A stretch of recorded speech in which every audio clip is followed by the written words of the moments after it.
مولاي صل وسلم دائما۔ پچھلے دنوں برطانیہ کے ایک پی ایچ ڈی ڈاکٹر صاحب نے ثنا مکی سے کرونا کا علاج بتایا ہے اور یہ بھی دعویٰ کیا کہ اس علاج سے جو ان کا تجویز کردہ ہے کئی ہزار لوگوں کو افاقہ ہوا۔ سب سے پہلے تو ڈاکٹر صاحب نے کیا ارشاد فرمایا اور انہوں نے ثنا مکی سے کس طرح علاج تجویز کیا، یہ ملاحظہ کیجیے، اور ساتھ ہی ایک اور کرونا کے مریض ہیں، ان کی ویڈیو بھی آپ دیکھیے جس میں وہ بتا رہے ہیں کہ انہوں نے ثنا مکی سے اپنا علاج کرنے کی کوشش کی، جو کہ کرونا کا شکار تھے، لیکن انہیں ثنا مکی سے قطعاً کوئی فائدہ نہیں ہوا۔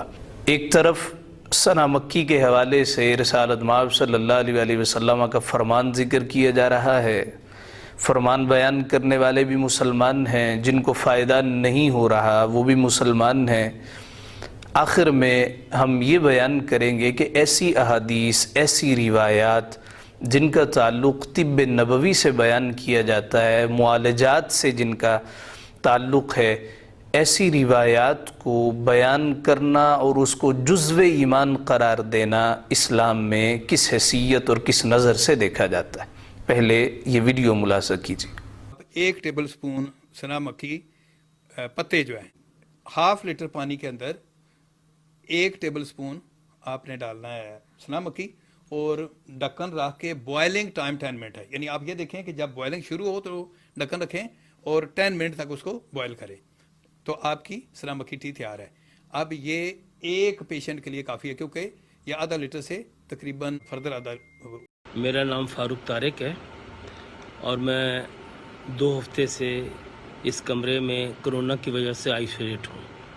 میں آج کچھ باتوں پر جو غلط فہمیاں ڈالی جا رہی ہیں ان کو واضح کرنا چاہتا ہوں۔ 8 مئی کو جیسے ہی میں کرونا کا شکار ہوا تو ایک ڈاکٹر صاحب، ڈاکٹر نذیر صاحب کی ایک ویڈیو بڑی وائرل تھی، جو کہہ رہے تھے میں لندن سے بول رہا ہوں اور 400 بندوں کا علاج میں نے ثنا مکی سے کیا ہے۔ تو مجھے بھی میرے بہنوں کی طرف سے، بھائیوں کی طرف سے، دوستوں کی طرف سے یہ کہا گیا کہ آپ فوری طور پہ ثنا مکی لیں، آپ ٹھیک ہو جائیں گے۔ تو میں نے بھی ایگری کر لیا کہ ٹھیک ہے، ثنا مکی استعمال کرتے ہیں۔ تو ثنا مکی آ گئی، اس کا کہوہ پینا شروع کیا۔ اب 2 ہفتے ہو گئے ہیں، میرا بخار تو کسی حد تک اترا ہے، ابھی میں کرونا نیگیٹو نہیں ہوں، لیکن ثنا مکی کی وجہ سے میرا ایک دن بھی بخار کم نہیں ہوا۔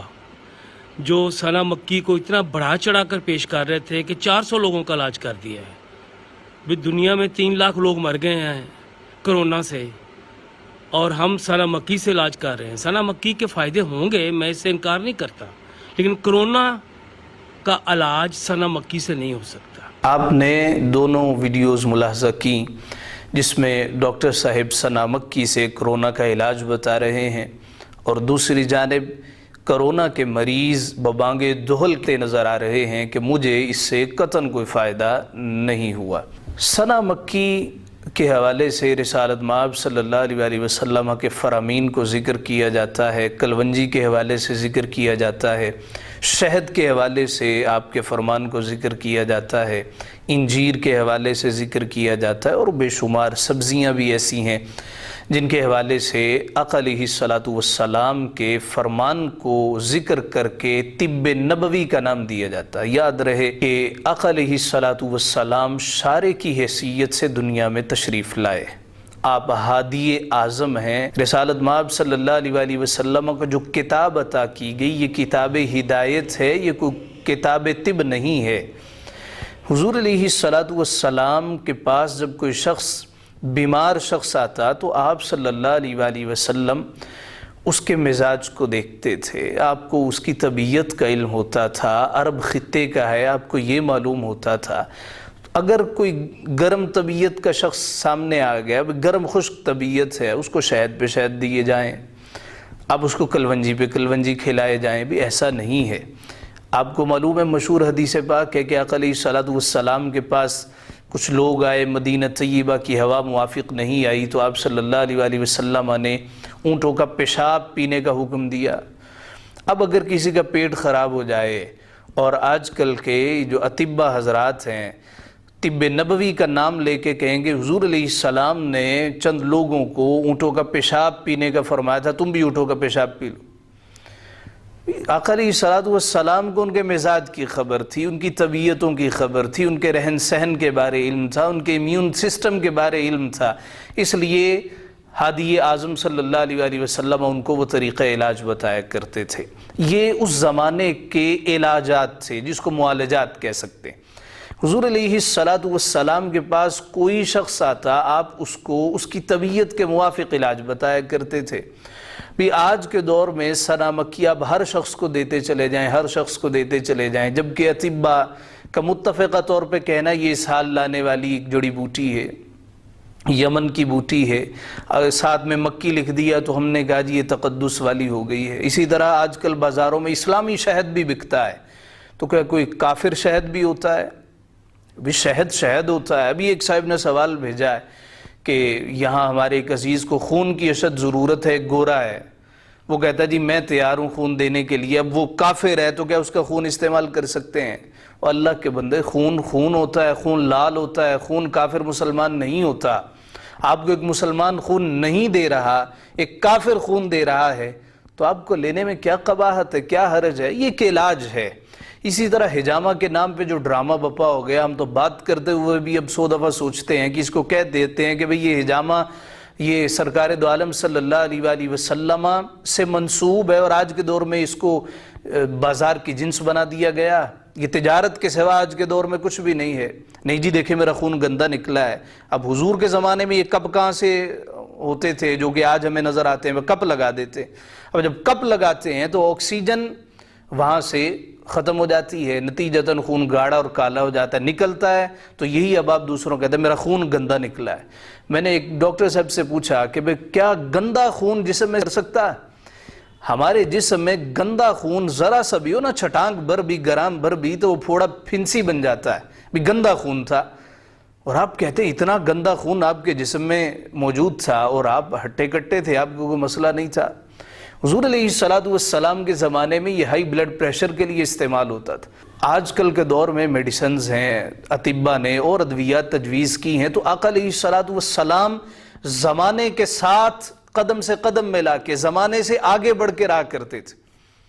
تو اس زمانے میں یہ ایک بہترین علاج تھا، آقا علیہ السلام نے خود بھی کروایا۔ لیکن حجامہ جس طریقے سے آج ہوتا ہے کہ اس طریقے سے اس زمانے میں ہوتا تھا؟ اس زمانے میں تو اونٹ کی ہڈی لی جاتی تھی اور پھر اس سے خون نکالا جاتا تھا، نتیجتاً جو اضافی خون ہوتا وہ بہہ جاتا تھا۔ چاہے جائے کہ یہ کہنا جی گندا خون تھا، گندا خون نکل گیا ہے۔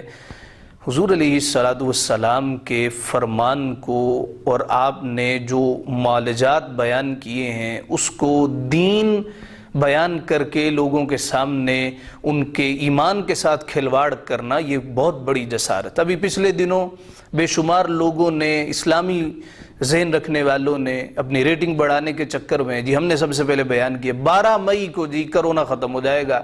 اس پہ ایک روایت بیان کی جی آقا علیہ السلام نے فرمایا سریا ستارے کے پاس کوئی ستارہ چمکے گا لہٰذا وبا ختم ہو جائے گی۔